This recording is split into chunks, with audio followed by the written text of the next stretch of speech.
Hey everybody, welcome back to the channel. We're continuing our read through of The Eye of the World, Book 1 of the Wheel of Time, and we're up to chapter 15 entitled Strangers and Friends.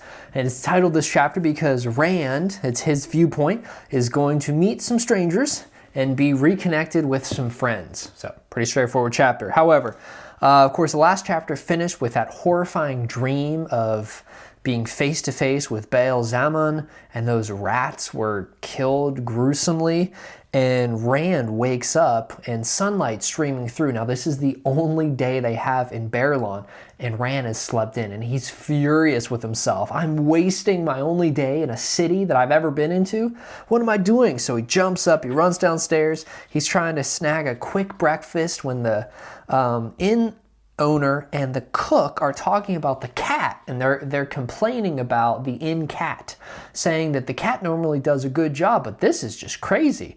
And he tunes it a little bit more, and he hears it's a clean place too, and not one to be so troubled, and all with backs broken. And Rand tunes in, and they're talking about rats that they've found with broken backs. That's what he saw in his dream. But was it a prophecy? How on earth are there rats with broken backs here in Baerlon? And that really, really concerns him, and that, as it should. And he really wants to talk to somebody. Well, Master Fitch, the innkeeper, says, well, there's another one of you that's upstairs sleeping as well. So he goes back up and looks, and sure enough, Perrin is still in bed. And come to find out, he had the same dream. And they're talking about, should we talk to somebody? Should we tell Moraine? Because obviously she's the one that would need to know this. And they agree not to say anything right now. Well, Perrin wants to keep sleeping. He didn't sleep at all. And he doesn't really care about going outside. Well, Rand's going to go outside and look around. So he goes out and he sort of opens the door, and it's just filled with people. He kind of gets overwhelmed. Well, he backs up, kind of closes the door. He doesn't want to go back upstairs, so he goes out into the stable. And who's he meet? He meets the girl who is standing with Moraine, Min. She introduces herself to him, and she says, what trouble are you in, down country boy? You're a shepherd with a heron-marked sword. You know, we don't really know what this means yet, heron-marked sword, the marking on the sword. But this is apparently something that is very noticeable. And Rand responds, I'm not in any trouble. Really, like, what's the problem here? And she kind of begins like pressing for information. And he's not really wanting to give it, but what she does mention is Moraine's name.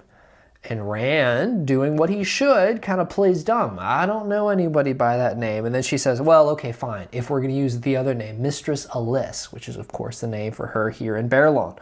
And he says, how on earth do you know what we're doing? Like, you seem very much in the know. And she says, well, Moraine told me to look at you all. And he says, to look at us? And she says, well, when I look at people, I can see things. And Moraine thinks that I can see pieces of the pattern. The pattern here is the way of life. It's how things are supposed to happen, how things are going to happen. You'll hear Moraine will have used this phrase quite a lot when the boys were all not attacked by the Trollocs, when Egwene snuck in and really wanted to go with them on the journey. They're part of the pattern. Well, she says here that this Min can see parts of the pattern. And she says, that seems a little too grand from my perspective, but when I look at people, I can see images over their head, beside them. I just get pictures, and I don't really know what they mean, but I tell Moraine what I see, and she interprets them. So he says, well, what do you see when you look at some of us? And she begins to tell some of the different things, but she says, whenever you are all in a group, I see sparks swirling all around you, thousands of them, and a big shadow, darker than midnight. So she says, that's what I see when you're all together. He says, all of us. Like, all of us? And she kind of begins going one by one, what she sees when they're around. And for Perrin, she says, I see a picture of a wolf, a broken crown, and trees flowering all around him. For Matt, she sees a red eagle an eye on the balance scale, a dagger with a ruby, a horn, and a laughing face. I imagine those are going to be important as we move forward. And finally, Rand asks, what do you see around me? And she says, well, I see a sword that isn't a sword, a golden crown of laurel leaves, a beggar's staff, you pouring water on sand, a bloody hand and on white-hot iron, 3 women standing over a funeral bier with you on it, black rock wet with blood. She's going to continue on. He goes, okay. You don't have to list it all. But she says, but most of all, I see lightning around you, some striking at you, some coming out of you. I don't know what it means except for one thing. You and I will meet again. And Rand promptly excuses himself from the stable and kind of gets away from Min. She kind of is freaking him out a little bit. Well, he gets into the town because he just wants to get away. And who does he bump into? He bumps into the peddler from the Two Rivers, from Edmund's Field. He bumps into Master Fain. And they thought that he had been killed by the Trollocs. And so Rand's like, Master Fain, what are you doing here? He looks horrible. He looks gaunt. He looks raggedy. His clothes are in tatters. And really the man is speaking gibberish. He is terrified of someone chasing him. He doesn't want to go anywhere near Moraine, the Aes Sedai. He saw some of her powers. He wants none of it.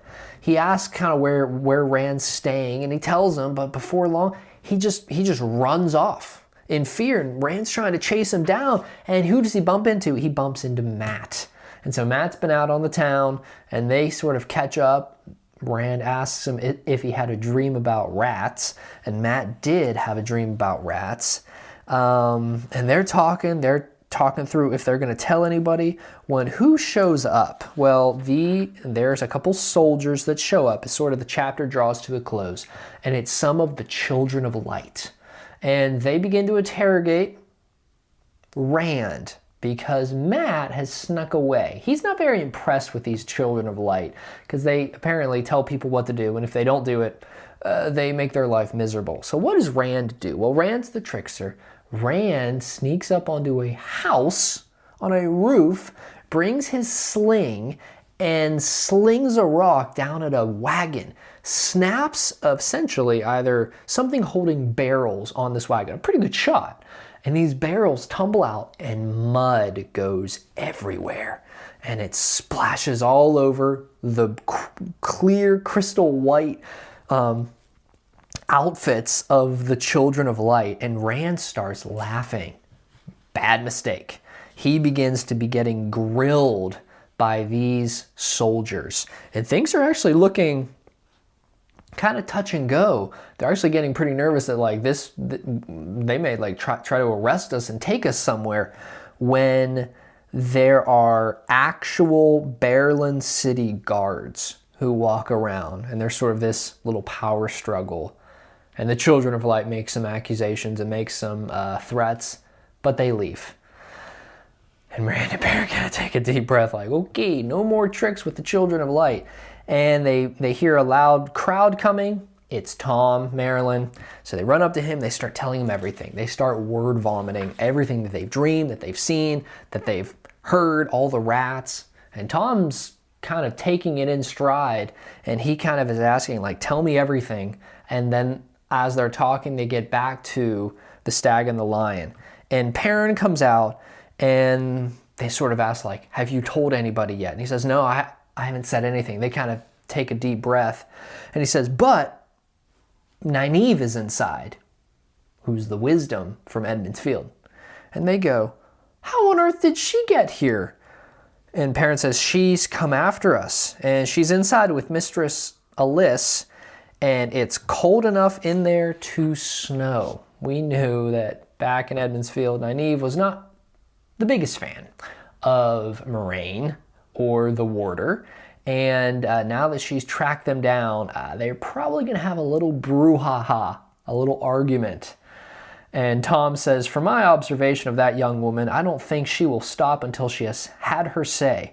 And if she's not allowed to have it soon, she might keep on until she attracts attention none of us wants. He goes inside, and that brought all of them up short from their conversations. They all exchanged glances, drew deep breaths, and marched inside as if to face Trollocs. So wow, we meet this Min character who can see parts of the pattern. The boys have all had the same exact dream, and these children of light are creating some trouble in town. Master Fain is there, worse for wears. What's his problem? We're not really sure. And now Nyneave has made it into town, and we'll see what argument they're having in the next chapter. Thanks so much for watching. If you like and subscribe, we'll continue the story in the next video. But until then, enjoy the story.